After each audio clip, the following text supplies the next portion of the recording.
I still wake up at 5:40 every morning, even though there's nowhere I need to be. Old habits don't retire just because you do. 42 years at the municipal accounting office trains your body better than any alarm clock. I lie there for a minute, staring at the ceiling, off-white, slightly cracked above the light fixture I never got around to replacing, and listen to the refrigerator hum in the kitchen. It's louder these days. Everything is louder when the house is empty. I make my breakfast the same way I have since 1987. 2 eggs, slightly overcooked, 1 slice of toast, black coffee in the chipped blue mug that says world's best dad.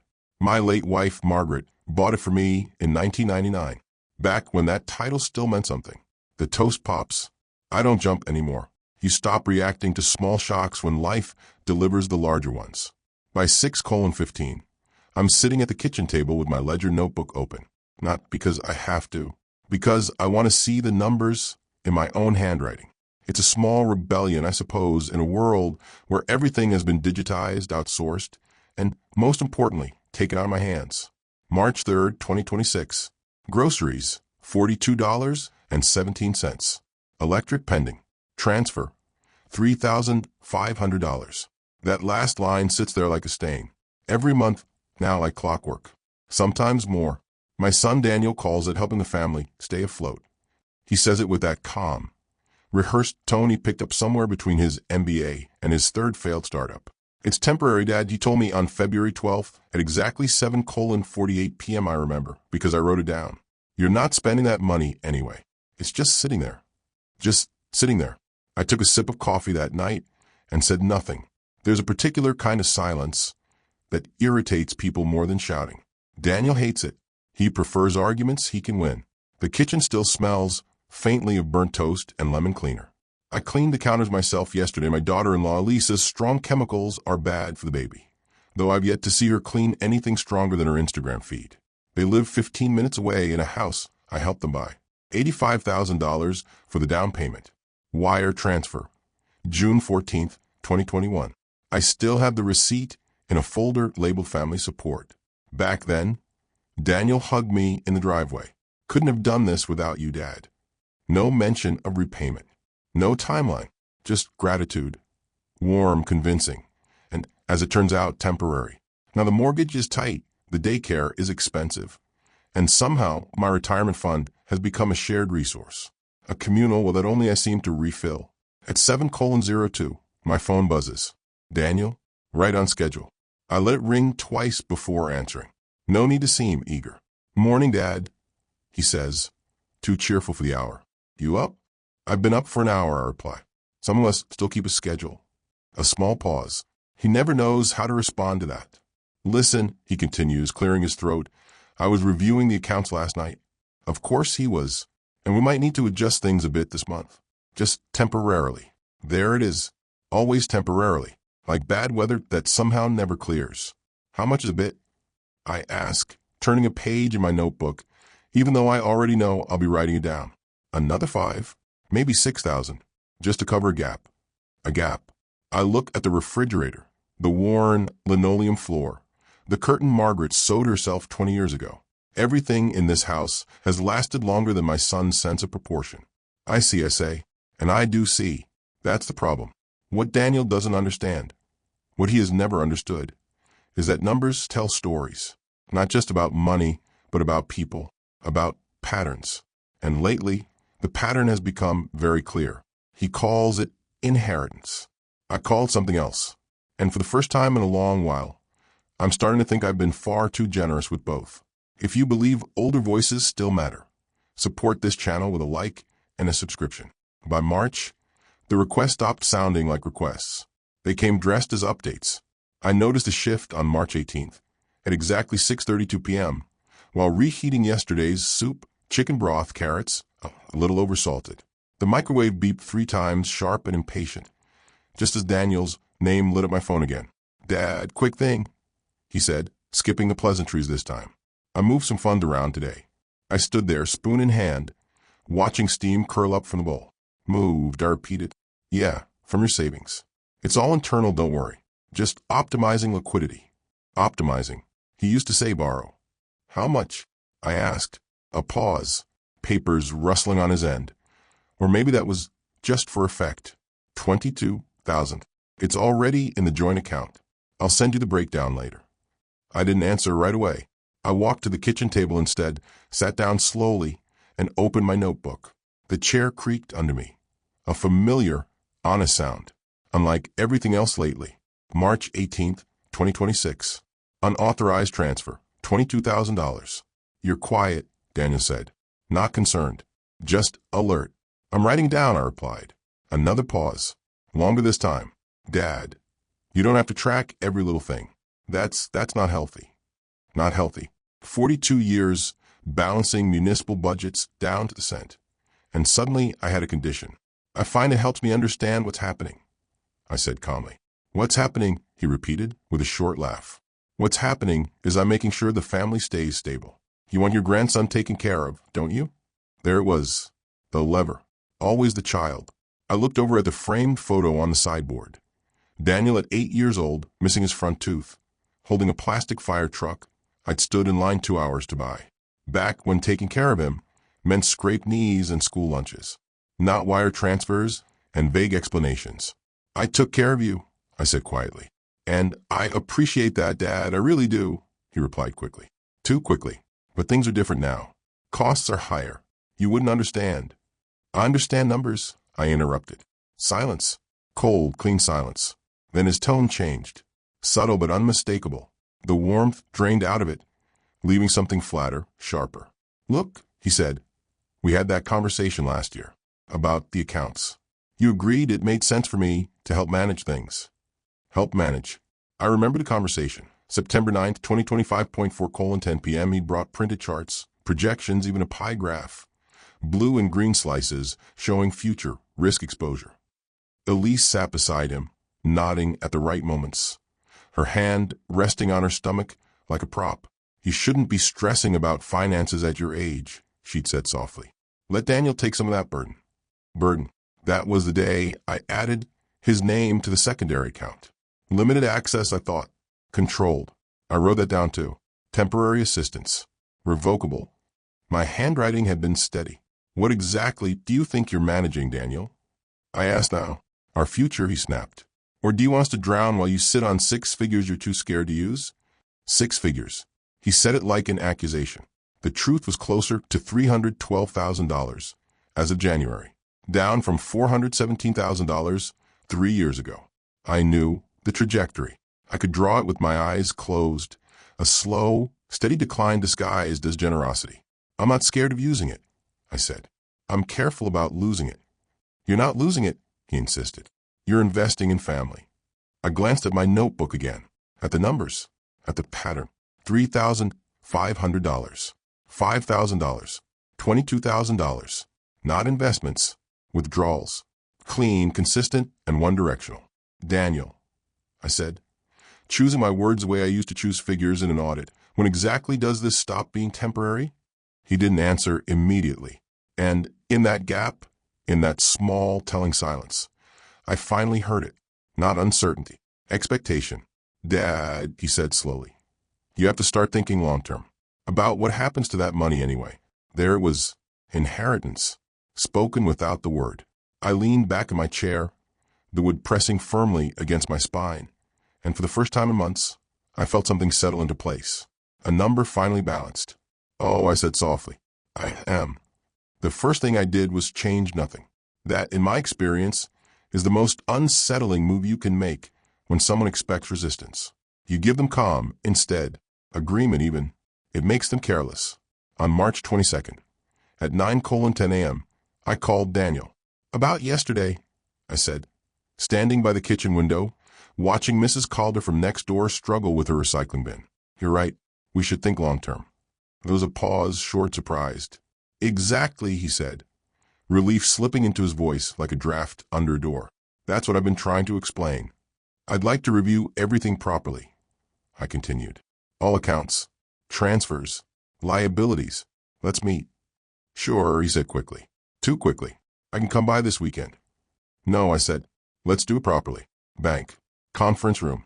Tuesday, 11:00 a.m. Another pause. Why the bank, he asked. Because I prefer chairs that don't belong to either of us. He laughed, but there was tension in it now. A hairline crack. All right, he said. Tuesday works. Monday, March 23 RD. 2:40 p.m. Margaret, my accountant, not my late wife, still kept her office exactly the way it had been 10 years ago. Same beige filing cabinets. Same faint smell of paper and dust. Same calendar perpetually 1 month behind. She adjusted her glasses as I laid out the documents. Printed statements. Highlighted transfers. Dates, amounts, annotations in my handwriting. This is substantial, she said carefully, flipping through the pages. $105, $500 in the last 14 months, I replied. Give or take a few groceries. She looked up at me over the rim of her glasses. And all of this was authorized? Define authorized. A thin smile crossed her face. She understood. Joint account access? She asked. Limited? I said. Or so I believed. Margaret tapped the papers into a neat stack. And now I'd like to understand my options, I said. Quietly, she nodded. No lecture. No pity. That's why I kept her. First, she said, we separate the accounts immediately. Second, we document everything. Third, she hesitated for a fraction of a second, we consider whether this crosses into financial abuse. The phrase sat between us like a loaded object. I didn't flinch. Document it, I said. Tuesday, March 24, th. 10:52 a.m.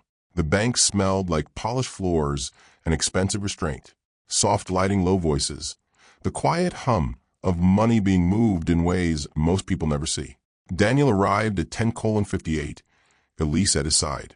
She wore a cream coat that probably cost more than my monthly expenses and carried a leather folder she hadn't bothered to open yet. Dad, Daniel said, smiling, leaning in for a quick, performative hug. This is good. This is responsible. Responsible. We sat across from each other at a long oak table. A young bank officer, Thomas, according to the nameplate, joined us, tablet in hand. So, Daniel began, clasping his hands together. We've been looking at ways to streamline. I have a question first, I said. He stopped. Simple interruptions can be powerful. What is the current balance of the joint account? I asked, turning to Thomas. Thomas tapped his tablet. As of this morning, $8,214.63. I nodded slowly. And 14 months ago? More tapping. $113, 742.10. Elise shifted in her chair. Daniel cleared his throat. Well, that includes various expenses, investments. List them, I said.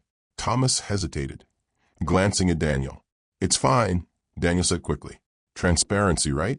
The word sounded rehearsed. Thomas began reading. Transfer to D. Carter Holdings, $18,000. Credit payment, $7,450. Auto lease, $12,200. Private daycare, $9,600. Home renovation, $26,000. The numbers came steadily, calmly, like rainfall.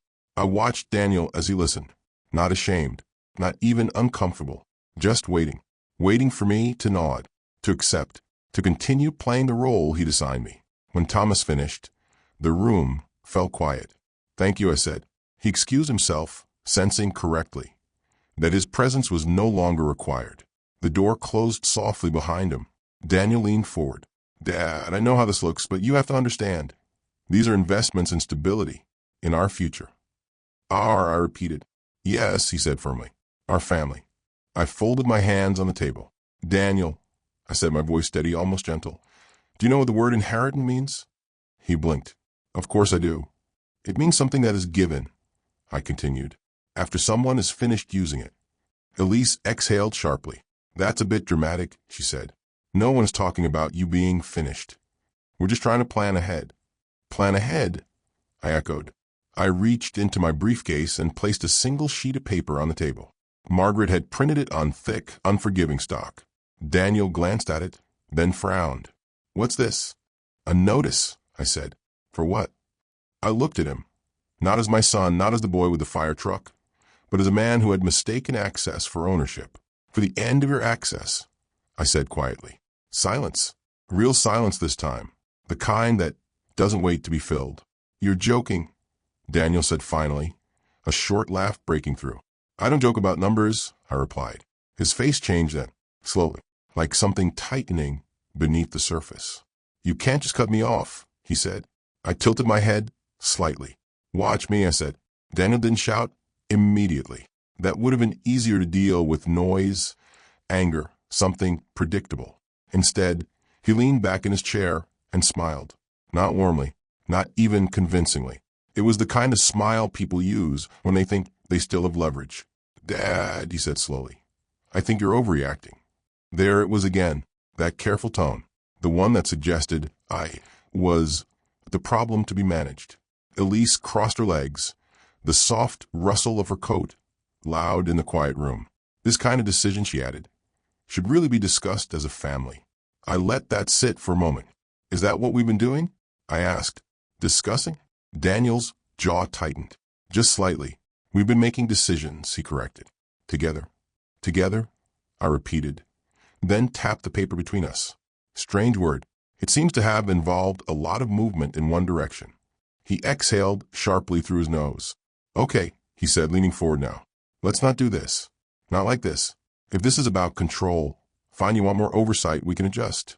But cutting everything off? That's not reasonable. Reasonable. I had spent most of my life being reasonable. Reasonable with budgets. Reasonable with deadlines. Reasonable with a son who always needed just a little more time, a little more money, a little more understanding. And what would you call taking $105,000 without a clear agreement? I asked. I didn't take it, he snapped. I used it. For what? For the family. His voice rose now the first crack. For stability, for your grandson, for your car lease? I interrupted. Silence. For your renovations? I continued. The kitchen island with the marble top? $26,000, if I recall correctly. Elise's posture stiffened. That kitchen is an investment, she said sharply. Property value. It's a countertop, I replied. You don't cook. Her eyes flashed. For a moment, something honest broke through the polish. Daniel raised a hand, cutting her off. Fine, he said, voice tight. You want to itemize everything? Let's do that. Let's talk about everything you've spent on yourself over the years. I almost smiled. Please, I said. Go ahead. He hesitated, because there wasn't much to list. I live in the same house I bought in 2003, I said calmly. I drive a car that's older than your marriage. My biggest expense this month was a $42 grocery bill and a new kettle. That's not the point, he muttered. No, I said quietly. It is exactly the point. The room felt smaller now, tighter. You've been treating my restraint like unused capacity, I continued, as if money not spent is money available. It is available, he shot back. What are you saving it for? You're not exactly planning a world tour. There it was. Not concern, not care, calculation. I leaned forward, matching his posture for the first time. I was saving it, I said slowly, for the day I might need it. You don't need it, he said immediately. You're fine. You're healthy. I'm 72 years old, Daniel, I said, not raising my voice, but cutting clean through his. Things change quickly at 72. He opened his mouth and closed it. For a moment, he looked uncertain. Then the irritation came back. This is ridiculous, he said, pushing his chair back slightly. You're acting like we're stealing from you. I didn't blink. You are, I said. The word landed heavier than anything else I'd said. Elise let out a quiet, disbelieving laugh. Stealing, she repeated. After everything we've done for you? After all the stress we've taken on managing? Managing? I turned to her. You mean spending? Her lips pressed into a thin line. Daniel stood up halfway, then sat back down again, as if unsure whether to escalate or retreat. You know what this really is? He said, his voice colder now. This is about control. You can't stand the idea that you're not the one making decisions anymore. I considered that, then nodded. You are right, I said. He blinked, caught off guard. I can't stand it, I continued, because they're my decisions to make. I slid a second document across the table. This is confirmation for my account, I said. As of this morning, all secondary access to my accounts has been revoked. The joint account will be closed within 48 hours. Daniel stared at the paper. You already did it, he said. Yes. He didn't even talk to me first. I looked at him for a long moment. Then I said very calmly, you didn't either. That's when the anger finally showed. Not loud, not explosive, but sharp, focused. You're making a mistake, he said. A big one. Am I? Yes, he snapped. Because this affects more than just you. This affects us. The house, the payments, everything. Then you should have thought about that, I said, before treating my account like your inheritance. The word hung there between us. Inheritance. This time fully spoken. And for the first time since he'd started using it. Implicitly, casually. As if it were already his. I saw something flicker in his expression. Not guilt. Something closer to realization. Too late, of course. But real enough to notice. I stood up slowly, gathering my papers with deliberate care. The chair legs scraped softly against the floor. We're done here, I said. Daniel didn't move. Elise didn't speak. And as I walked toward the door, I could feel it. Not relief. Not yet, but something steadier. Balance. For the first time in a long while, the numbers were finally starting to add up. The phone call came 2 days later. March 26 th, 8:14 p.m. I was in the kitchen, standing over a pot of buckwheat, something Margaret used to make when money was tight and winters felt longer than they should. The smell was plain, honest. No seasoning, no illusion. The phone buzzed against the table. Daniel. I let it ring once, twice, 3 times. Then I answered. What happened, he said immediately. No greeting, no pretense, just pressure. I'm cooking, I replied, lowering the heat. Don't do this right now, he snapped. The account's frozen. The mortgage payment didn't go through. I just got off the phone with the bank. Yes, I said. That tend to happen when money isn't there. Silence, then a sharp exhale. You knew this would happen, he said. You did this on purpose. I picked up a spoon, stirred slowly. I knew you were relying on money that wasn't yours, I said. Yes. It was ours, he shot back. You made it ours when you... No, I interrupted, not raising my voice. I made the mistake of letting you access it. That's the same thing. It isn't, I said. And you're old enough to understand the difference. He laughed then. Short, bitter. Incredible, he muttered. You wait until everything depends on it, and then you pull the plug. Everything depends on it. I turned off the stove. Daniel, I said, how much is your monthly mortgage? A pause. $3,200. And the car lease? Why does that matter? How much? $1,050. Daycare? Another pause. Longer. $2,400. I nodded to myself, though he couldn't see it. About $6,650 a month, I said. Not including food, utilities, your investments. So what? He snapped. That's normal. That's what it costs to live now. No, I said quietly. That's what it costs to live your way. Silence. The kind that carries weight. You think I don't see it? I continued. The car you couldn't afford without me. The house you stretched for because you assumed I'd cover the gaps. The renovations you called necessary. We needed that space. You needed discipline, I said. That landed. Hard. You don't get to lecture me, he said, his voice tightening. You have no idea what it's like now. I have every idea, I replied. The difference is, when I didn't have enough money, I adjusted my life. You had it easier, he said immediately. Different economy, different. I had one salary and a child, I said. No safety net. No one transferring $5,000 to me because I asked. He didn't answer. I leaned against the counter, looking at the small kitchen, the worn cabinets, the old clock ticking steadily above the door. This isn't about punishing you, I said after a moment. It's about stopping something that should never have started. So what now, he asked. You just watch us struggle? There it was again. Expectation. I closed my eyes for a second, then opened them. No, I said. Now you make decisions. What does that mean? It means you sell the car, I said, or refinance the house, or cut your expenses, or increase your income, like adults do. You're unbelievable, he muttered. Am I? Yes. You're just going to sit there and protect your money while your family. My money, I repeated. Yes. The words didn't feel harsh. They felt accurate. You know what's funny? I added. For months, I thought I was losing something. And now, he asked coldly. Now I realize I was giving it away, I said. Silence again, but different this time. Quieter. Less certain. You're going to regret this, he said finally. I thought about that. About regret. About the past 3 years. The slow drain. The polite conversations. The careful justifications. the way I had watched the numbers fall, and told myself it was temporary. No, I said, I don't think I will. He didn't respond.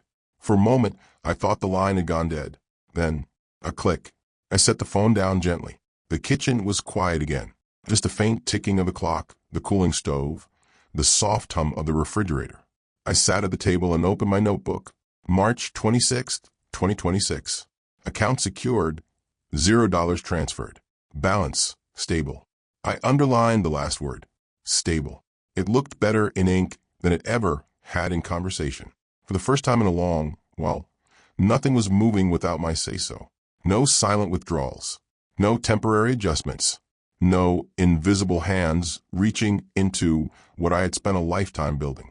Just stillness. Controlled. Deliberate. I closed the notebook and took a slow breath. My son had called it his inheritance. But inheritance, I realized, is not something you take. It's something you're trusted to receive. And some people, no matter how close they are to you, simply never earn that trust.